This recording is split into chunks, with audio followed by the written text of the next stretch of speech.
अगर आपको मेडिटेशन और हेल्थ की बातों को अच्छी रीति समझना है तो यूट्यूब चैनल है शिव शक्ति मेडिटेशन बीके कुसुम, फिर सब्सक्राइब करेंगे और जो लक्ष्मी नारायण का आइकॉन है उस पर टच करेंगे तो हमारी चैनल खुल जाएगी। वहाँ प्लेलिस्ट में आपको सब कुछ ग्रुप वाइज मिलेगा। साथ साथ लाइक शेयर और कमेंट भी कीजिए, इससे आपका दुआ का खाता बढ़ेगा, बुद्धि का ताला खुलेगा और आप जल्दी जल्दी आगे बढ़ सकोगे। ओम शांति।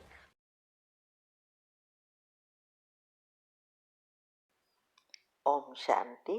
आपका प्रश्न है, कई बार मुरली क्लास में पूछा जाता है सतयुग में कौन कौन राजा बनेगा, तो सभी हाथ उठा देते हैं। तो प्रश्न यह है कि एक राज्य में तो एक ही राजा होता है। अगर हम राजा बनने के लायक लक्ष्य रखते हैं तो हमें लक्ष्मी नारायण के राज्य से दूर दूसरे राज्य में ही तो रहना पड़ेगा। तो हमसे तो अच्छे साहूकार व प्रजा हुई जो लक्ष्मी नारायण के रोज रोज देख या मिल पाएगी। उत्तर है, पहले तो मैं ये कहूंगी कि सिर्फ हाथ उठाने से राजा नहीं बन जाते। 33 करोड़ में से नंबर क्यों पड़ते हैं? लक्ष्य रखा है सबका एक राजा बनना, लेकिन लक्षण उनके जो है वो लक्षण भी होना चाहिए ना। तो आप सोचो, सतयुग वाली जो भी आत्माएं है 2 करोड़, वो भी पुरुषार्थ तो यही करते थे नंबर 1 में आने के लिए, फिर भी वो नंबर 1 पहले जन्म में नहीं आ सके। तो ये सिर्फ हाथ उठाना लक्ष्य रखने से कुछ नहीं होता, साथ साथ तीव्र उड़ती कला का पुरुषार्थ भी चाहिए। उसके शिव बाबा के साथ शिव की बारात में जाने के लायक बनना पड़े, अर्थात वो जैसा है वैसा ही हमें बनना पड़ेगा ना। अभी बात रही कि दूर दूर राजाएं होंगे, हम रोज लक्ष्मी नारायण को देख सकेंगे या नहीं, तो इसके बारे में कभी भी बाबा ने बताया नहीं है कि क्या होगा। हम में से यही कहते हैं जो उसके रीति रिवाज सतयुग के होंगे वही चलेगा। फिर भी हमने जो मंथन किया है और हम जो बातों को समझे हैं उस अनुसार पहले जन्म वाले 9 लाख आत्माओं में इतने राजाएं होंगे ही नहीं, तो दूसरे राजा बनने की कोई बात ही नहीं है। बाद में जैसे जैसे आत्माएं नीचे आएगी, पॉपुलेशन बढ़ेगा, तब थोड़े थोड़े नजदीक वाले राजा बनेंगे। तो हमारा लक्ष्य तो होना चाहिए लक्ष्मी नारायण को देखना या श्री कृष्ण के साथ उसके राज्य में आना, ये लक्ष्य होना चाहिए। तो ये लक्ष्य जो रखते हैं उसमें भी नंबर पड़ते हैं, तो प्रजा तो देख ही नहीं पाएगी, बना कभी कभी होगा। और वैसे भी हम सोचे तो एक ही बात है कि रोज राजा या दूसरे साहूकार या इवन राजाओं के मिनिस्टर वगैरह जो भी होते हैं वो भी रोज नहीं मिल सकते। सिर्फ मिलते हैं कौन? उनका बच्चा और उसकी वाइफ, नजदीक के परिवार की आत्माएं। बाकी रोज तो कोई नहीं मिलते ना। जैसे यहाँ भी देखो, प्राइम मिनिस्टर है, बड़ा प्रधान है, उसके इतने सारे मिनिस्टर्स वगैरह है, बहुत सारे पद आजकल तो हो गए हैं। क्या रोज वो मिलते हैं? नहीं। जब राज्यसभा होती है तभी मिलते हैं ना। इवन साहूकार भी राज्यसभा में नहीं आते, लेकिन उनको जब मिलना है तब वो चाहते हैं। तो रोज मिलने की बात ही नहीं होती है। तो कहने का भावार्थ यह है कि ये जो भी साहूकार प्रजा है वो उनके लेवल की है और दूसरी प्रजा से अलग है।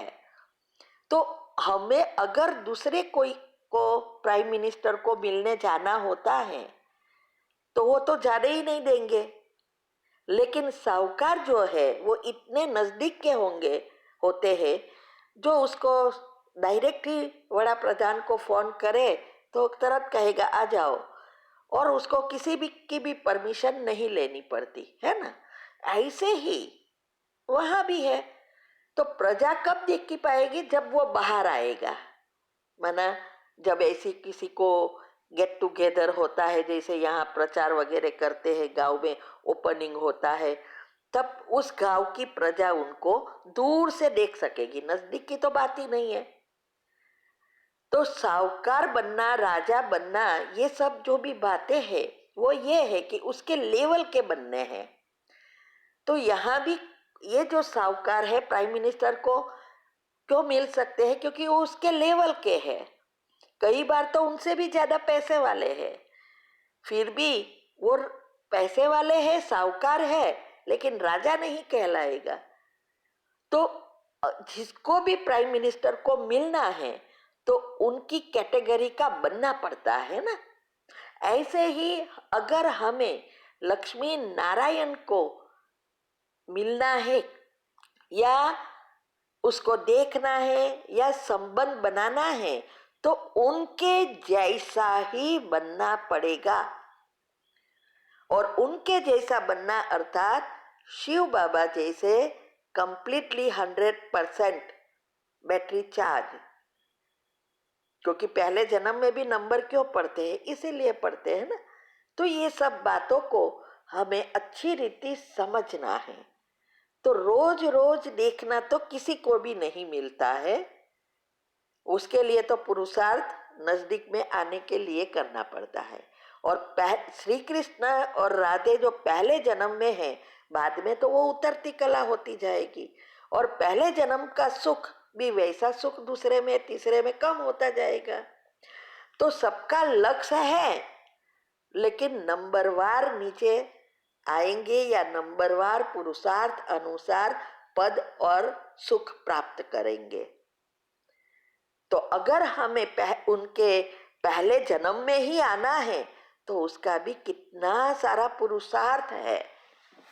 तभी तो अंतमति सो गति कर सकेंगे, तभी तो हम शिव की बारात में जा सकेंगे उसके सगे संबंधी बनकर। नहीं तो फिर डायरेक्ट मांडवे पहुंचना पड़ेगा, जैसे दुनिया में भी होता है ना। कई बारात में होते हैं, बारात में भी कैटेगरीज होती है। वर राजा के साथ कौन कौन होते हैं, उसके बहन, माँ, बाप, भाई, ये वगैरह होते हैं। फिर थोड़े एक्सटेंडेड फैमिली होती है, फिर नजदीक के फ्रेंड्स होते हैं, ऐसे होते हैं ना, वो जाते हैं। लेकिन कई ऐसे हैं गांव के गाय दूर के जो होती है आत्माएं, वो तो ना बारात में जाती है ना शादी में रहती है, वो तो डायरेक्ट जाएंगे शादी के जगह पर, खाना खाएंगे और निकल जाएंगे। तो यहाँ भी यही है। ठीक है, ओम शांति। आपका प्रश्न है, मुरली में कहा कि ये रुद्र ज्ञान यज्ञ में अनेक प्रकार के विघ्न पड़ते हैं, परंतु धीरज धरो, जब तुम्हारा प्रभाव निकलेगा देर के देर आने लगेंगे, सब तुम्हारे आगे माथा झुकाएंगे, बांधेलियों के भी बंधन टूट जाएंगे। जितना तुम बाप को याद करेंगे बंधन टूटते जाएंगे और तुम विक्रमाजित बन जाएंगे, ये समझना है। उत्तर है, देखो यहाँ शिव बाबा का यही कहने का भावार्थ है कि ये रुद्र ज्ञान यज्ञ है जिसमें दुनिया की सारी चीजें और शरीर सहित सब कुछ स्वाहा होना है। तो इसमें विघ्न तो पड़ेंगे, जो शास्त्रों में भी बताया है ना कि असुरों ने विघ्न डाले, हत्या डाली, उसको यज्ञ को रुकाने का प्रयत्न किया। यहाँ भी ऐसा ही है, और आजकल तो देख रहे हैं कैसा ये सारे विघ्न पड़ रहे हैं। तो पहले शुरुआत में भी जो विघ्न पड़े थे वही अभी शुरू हो गए हैं, उससे भी कड़े हो गए हैं। तो ये जब बाबा आए थे तब की बात है कि तब वो ऐसे करके हमें हिम्मत बढ़ाते हैं बाबा कि हमें कभी भी घबराना नहीं है। और अंत में सब कुछ जब विनाश का समय होगा तो सबको पता चलेगा कि भगवान यहाँ आ गया है, तो सब हमारे आगे हमें ढूंढने निकलेंगे कि ये ब्रह्मा कुमारी वाले यहाँ थे, यहाँ थे। तो ये कहने का बाबा बाबा का यही है कि हमें धीरज से काम लेना है, बाबा पर पूरा निश्चय रखकर हमें पुरुषार्थ ऐसा करना है, पहले अपने आप को परिवर्तन करो, फिर योग में पक्का बनो, सबको रोज सकाश दो, तो धीरे धीरे बंधन भी हमारे टूटते जाएंगे। हम भी ज्ञान में आए तब कितने बंधन थे, आप सोच भी नहीं सकते, इतने इतने प्रॉब्लम आए और अभी भी आ रहे हैं। लेकिन अंतर है, पहले जो आते थे बहुत कड़े आते थे, वो सब स्वभाव चेंज हुए, सहयोग देने लगे क्योंकि हम खुद परिवर्तन हो गए।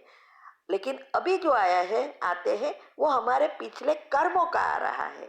तो अभी के थोड़े थोड़े बीच बीच में आए तो हमारी अवस्था अनुसार हम बाबा की याद से उसको खत्म करके पुण्य कर्म बना सकते हैं, तो और विकर्माजित बन सकते हैं। तो ये सारी बातों को अच्छी रीति समझना है। ये सारे इसीलिए सारे टॉपिक जो यूट्यूब पर हमने रखे हैं सारे राज रख दिए हैं, कोई चीज ऐसी नहीं है जो नहीं बताई है। तो अगर आप ये सब बातों को खुद सुनेंगे, समझेंगे, बुद्धि में धारण करेंगे, तब ये बातें सहज आएगी और नंबर 1 में पहुंच जाएंगे, विक्रमाजीत बन जाएंगे। तो कभी भी विघ्नों से घबराना नहीं है, हमें अपनी अवस्था बनानी है। ओम शांति।